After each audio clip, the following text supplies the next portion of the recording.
Bon les amis, vous l'avez vu dans le titre, Thiago Silva ne prolongera pas au Paris Saint-Germain. Ça a été relayé par le Parisien et l'équipe. Leonardo aurait, attention, prendre avec des pincettes parce qu'on ne sait jamais, Leonardo aurait appelé Thiago Silva pour dire qu'il ne prolongera pas. Dites-moi en commentaire déjà si pour vous, c'est une bonne nouvelle qu'il ne prolonge pas ou vous aurez préféré le garder, que ce soit en remplaçant, que ce soit en titulaire, peu importe. Moi, ce que je veux dire par là, c'est Thiago Silva, on a beau dire par exemple que ouais, c'est un pleurnicheur, etc.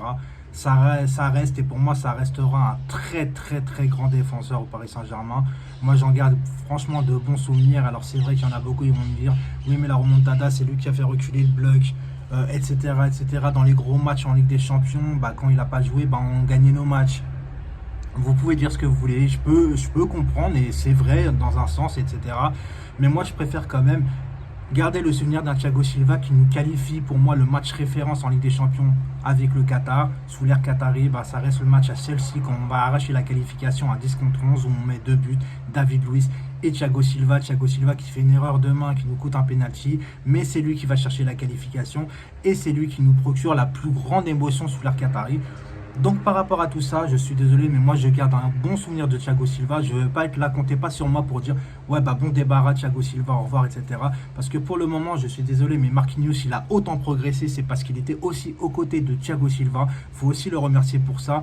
Thiago Silva a toujours été un professionnel exemplaire. Alors certains vont me dire maintenant, ouais mais il n'a pas voulu baisser son salaire, mais quand tu veux pas être prolongé, quand on veut pas te prolonger, pourquoi tu feras un cadeau forcément à tes employeurs qui veulent te dégager?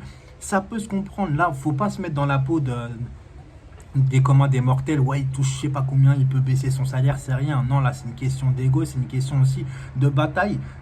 Ton employeur, il veut pas te prolonger. Pourquoi tu lui ferais un cadeau de ton salaire finalement? Je sais pas que je le défends, c'est qu'il faut comprendre aussi sa position. Moi, je suis désolé, mais c'est pas un mec que je vais cracher sur Thiago Silva ou je vais l'insulter parce qu'il va partir ou. Pour moi, je garde quand même un bon souvenir de Thiago Silva. Il était là aussi pendant les bons moments.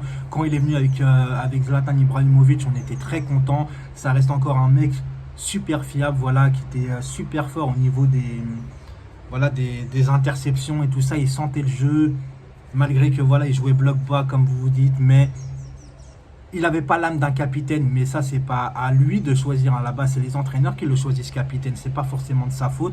Et moi, en tout cas, les amis, dites-moi en commentaire encore une fois, mais moi, je garde un bon souvenir de Thiago Silva. C'est la fin d'une nouvelle ère. Je suis pas forcément triste parce que moi, les joueurs, vous savez, comment je suis plus pour le club et tout ça. Mais Thiago Silva, ça me fait un petit pincement au cœur quand même parce que c'est un mec que j'appréciais. Voilà, en plus, il était cool et tout.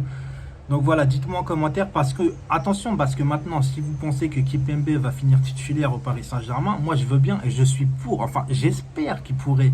Mais pour l'instant, Kimpembe, je suis désolé, il a des lacunes au niveau de la concentration dans le marquage. Il n'est pas concentré à 100% dans un match. Il a des lacunes de concentration, des lacunes de marquage, comme je dis. Donc pour l'instant, pour moi, ça ne reste pas un titulaire en puissance, même si j'aimerais que ce Titi-là réussisse au club. Donc après, Diallo qui va remplacer un Thiago Silva, j'y crois pas. Donc qui va remplacer Thiago Silva en défense centrale, ça reste en suspens parce qu'il faut trouver un mec de son niveau et c'est pas évident parce que tous ceux qui taguent Thiago Silva, moi je veux bien, mais son niveau il est très élevé quand même.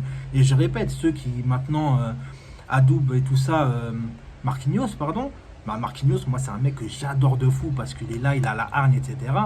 Mais il n'aurait pas été celui qu'il est là sans Thiago Silva à ses côtés. Et ça, faut le retenir quand même. Donc voilà, c'était une petite vidéo rapide pour vous annoncer la nouvelle pour ceux qui n'étaient pas au courant, mais normalement vous êtes tous au courant. Mais bon, voilà, je voulais faire ma petite avis parce qu'en ce moment je fais pas beaucoup de vidéos. Donc voilà les amis, à très vite. Et dernière petite chose, fin du mois, je vais aller chez le Parisien 88, voilà, à Dijon. On fera des vidéos ensemble pour ceux qui sont pas au courant, qui ne me suivent pas sur mes réseaux sociaux. Voilà, vous êtes tous au courant et je vous dis ciao. Ciao!